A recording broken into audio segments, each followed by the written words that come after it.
ঘটনা electric bill নিয়ে আইছে, ইলেকট্রিক বিল যারা করে আজকে তখন 11:30 ওটা হইব। হওয়ার পরে দেখছে যে এখানে রক্ত দেখা যায় মাছে উড়ে, তখন তাই নিয়ে বাড়িয়া পাড়া প্রতিবেশী সবাই ডাকছে, সবাই আমরা আইছি। আওয়ার পরে দেখছি এই অবস্থা, দীক্ষা তো বুঝছি যে এখানে একটা কিছু ঘটনা হয়েছে। তখন আমরা পুলিশ কল করছি, পুলিশ আইছে। পুলিশ আওয়ার পরে দরজা খুললা দেখা গেছে তার মার লাশটা নিচে বিছনাতে দিব্যি শুয়ে রয়েছে। রাজু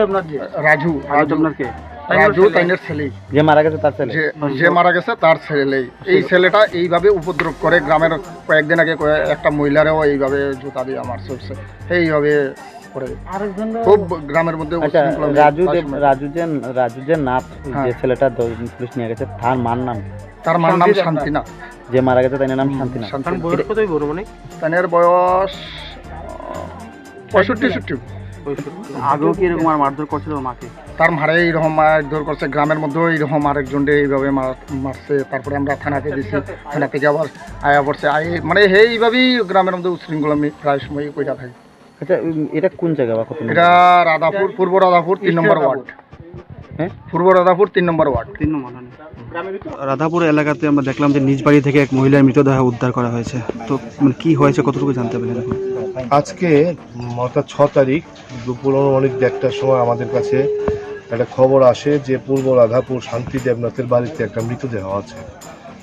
এই সংবাদের ভিত্তিতে ধর্মনগর থানার ওসি সহ আমরা আসি এবং এসে দেখতে পাই যে পূর্ব রাধাপুর ওয়ার্ড নম্বর 3-এর শান্তি দেবনাথ, যাহার বয়স 65 বছর, ওনার ডোয়েলিং হাটি অর্থাৎ বসত ঘরেই ওনার ডেড বডি পড়ে আছে এবং রক্তাক্ত জখম অবস্থায়, প্রচুর রক্ত মানে নির্গত হতে ছিল। তো ওই ঘটনাস্থল অর্থাৎ ঘর থেকেই ওনার ছেলে, যা রাজু দেবনাথ বয়স, সেও ঘরের ভেতরে ছিল।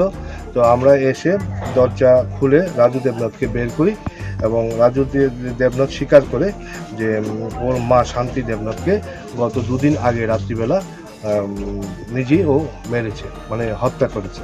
স্যার, কি দিয়ে মেরেছে এটাকে কিছু বোঝা গেছে?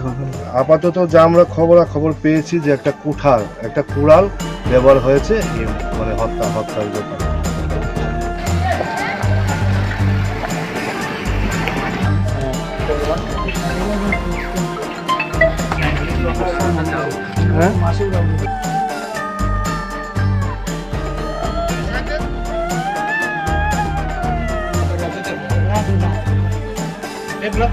নাথ